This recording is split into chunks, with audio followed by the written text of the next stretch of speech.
संकट आते हैं, लेकिन किसी संकट के समय नेतृत्व दिशाहीन हो, असहाय हो, निराश हो, तब संकट बहुत गहरा हो जाता है। 125 करोड़ का देश आज निराशा की गर्त में डूबा हुआ है। दिल्ली के तख्त पर से, दिल्ली के शहंशाहों की तरफ से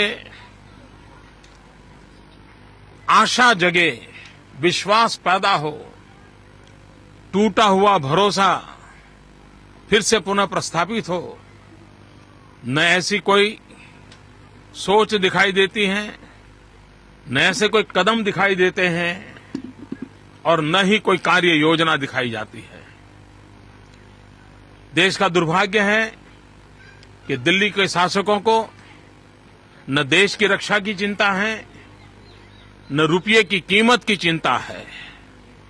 उन्हें अगर चिंता है तो कुर्सी बचाने के कार्यक्रमों की चिंता है, कुर्सी बचाने के तौर तरीके क्या हो, उसी में वो डूबे हुए हैं। और इसी के कारण आज देश के लिए वो कुछ सोच पाएंगे, डॉलर के सामने रुपया ताकत के साथ खड़ा हो, इसके लिए कोई योजना कर पाएंगे, ये तो कुछ नजर नहीं आ रहा है।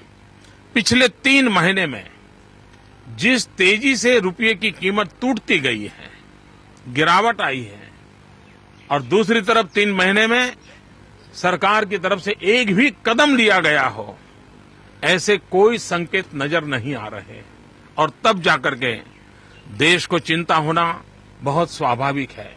और एक बार रुपया गिरता चला जा रहा हो, तो दुनिया की आर्थिक शक्तियां इसका भरपूर फायदा उठाती है। उसको भी रोकने में दिल्ली की सरकार पूरी तरह विफल गई है।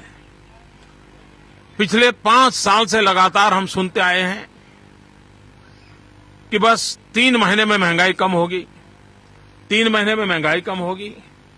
पिछले 5 साल में 100 बार दिल्ली के किसी न किसी राष्ट्रीय स्तर के सरकार के नेताओं ने देश को आश्वासन दिया, महंगाई भी रोक नहीं पाए।